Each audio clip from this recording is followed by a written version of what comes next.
says, in court for murder. And the judge says, you are charged with beating your wife to death with a hammer. A voice at the back of the court says, you bastard. The judge continues, you're also charged with beating your daughter to death with a hammer. Again, the voice at the back of the court says, you bastard. The judge says, we cannot have any more of these outbursts from you. What is the problem? The man at the back of the court says, 15 years I lived next door to that bastard, and every time I asked to borrow a hammer, he said he didn't have one. Judge was interviewing a woman regarding her pending divorce and asked, what are the grounds for your divorce? She replied, about 4 acres and a nice little home in the middle of the property with a stream running by. No, he said, what is the foundation of this case? It is made of concrete, brick and mortar, she responded. He continued, what are your relations like? I have an aunt and uncle living here in town, and so do my husband's parents. He said, do you have a real grudge? No, she replied, we have a 2-car carport and never really needed one. Please, he tried again, is there any infidelity in your marriage?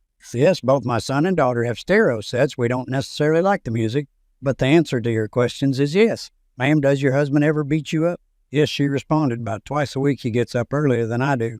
Finally, in frustration, the judge asked the lady, why do you want a divorce? Oh, I don't want a divorce, she replied. I've never wanted a divorce, my husband does. He said he can't communicate with me.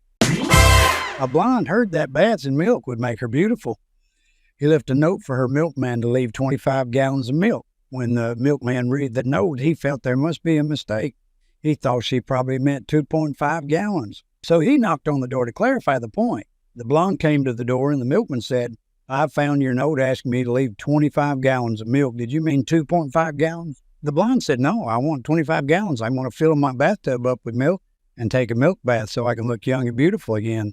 The milkman asked, do you want it pasteurized? The blonde said, no, just up to my fronts. I can splash it on my eyes if I need to. A little blonde lady calls her neighbor and says, please come over here and help me. I have a killer jigsaw puzzle and I can't figure out how to get started.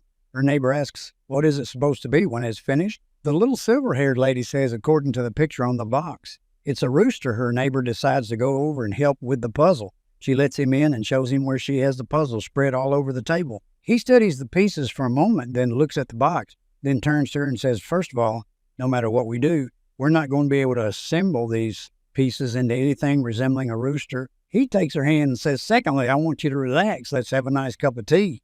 And then he said with a deep sigh, let's put all the cornflakes back in the box.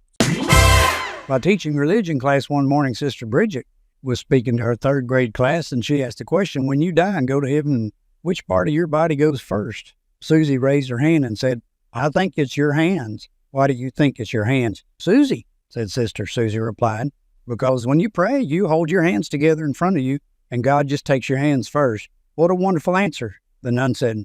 Little Johnny raised his hand and said, Sister, I think it's your legs. Sister Bridget looked at him with the strangest look on her face. Now, little Johnny, why would you think it would be your legs? Little Johnny said, well, I walked into Mommy and Daddy's bedroom the other night. Mommy had her legs straight up in the air and she was saying, oh God, I'm coming. If Daddy hadn't pinned her down, we'd have lost her. When the trooper asked the driver why he was speeding, the driver said he was a magician, juggler, and was on his way to Atlanta to do a show for the Children's Hospital. He didn't want to be late. The trooper told the driver he was fascinated by juggling and said if the driver would do a little juggling for him, then he wouldn't give him a ticket.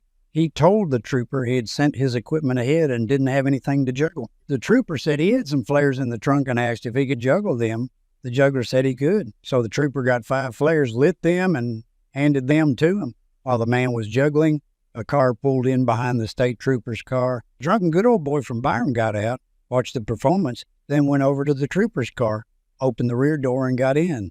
The trooper observed him and went over to his car, opened the door, asking the drunk what he thought he was doing. The drunk replied, you might as well take me to jail, because there ain't no way I can pass that test. The school teacher used to take a short nap every afternoon. When his pupils asked him why he did so, he said that he went to Dreamland to meet ancient sages. One extremely hot day, some of the pupils fell asleep in the afternoon. When the school teacher chided them, they said, I went to meet the sages in Dreamland. What did they say? Demanded the teacher. We asked them if a school teacher came there every afternoon, but they said they had seen no such person. A man and his wife are at a restaurant, and the husband keeps staring at an old drunken lady swigging her gun at a nearby table. His wife asked, do you know her? Yes, sighs the husband. She's my ex-wife. She took to drinking right after we divorced 7 years ago, and I hear she hasn't been sober since. My God, Says the wife, who would think a person could go on celebrating that long? A neighborhood kid was looking for ways to earn money. He knocked on the door of one house, and when the man answered, the boy asked, "Hey, mister, got any odd jobs I can do?" The man indeed had a job for the boy to do. He handed the boy a can of red paint and a brush. "Paint my porch." The boy was eager to do a good job, and the man went back inside. A couple hours later, the boy knocked on the door again. "Okay, mister, I'm done painting, but I got to tell you, that's not a Porsche, it's a Lamborghini." A group of friends went deer hunting and paired off in twos for the day. That night, one of the hunters returned alone, staggering under the weight of a 10-point buck. "Where's Henry?" "Henry had a stroke of some kind. He's a couple of miles back up the trail." "You left Henry laying out there and carried the deer back." A tough call," nodded the hunter. "But I figured no one is going to steal Henry." A blonde was summoned to court to appear as a witness in a lawsuit. The prosecutor opened his questioning with, "Where were you the night August 24th? "Objection," said the defense attorney. "Irrelevant." "Oh, that's okay," said the blonde from the witness stand. "I don't mind answering the question. I object." The defense said again. "No, really," said the blonde. "I'll answer." Judge ruled, if the witness insists on answering, there is no reason for the defense to object. When the prosecutor repeated the question, "Where were you the night of August 24th? The blonde replied brightly, "I don't know." "Larry, a local football star is jogging down the street when he sees a building on fire. A lady is standing on a third-story ledge holding her pet cat in her arms. 'Hey, lady,' yells Larry, 'throw me the cat.' 'No,' she cries, 'it's too far. I play football, I can catch him.' The smoke is pouring from the windows finally. The woman waves to Larry, kisses her cat goodbye, and tosses it down to the street. Larry keeps his eye on the cat as it comes hurtling down toward him. The feline bounces off and on it, and Larry runs into the street to catch it. He jumps 6 feet into the air and makes a spectacular one-handed catch. The crowd that is gathered to watch the fire breaks into cheers. Larry does a little dance, lifts the cat above his head, wiggles his knees back and forth, then spikes the cat into the pavement.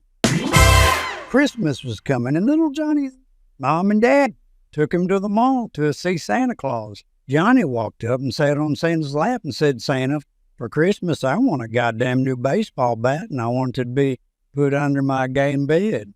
I want a goddamn new baseball glove, and I want it put under the goddamn Christmas tree. And Santa, I want a goddamn new bike, and I want it put under a goddamn tarp in the goddamn shed."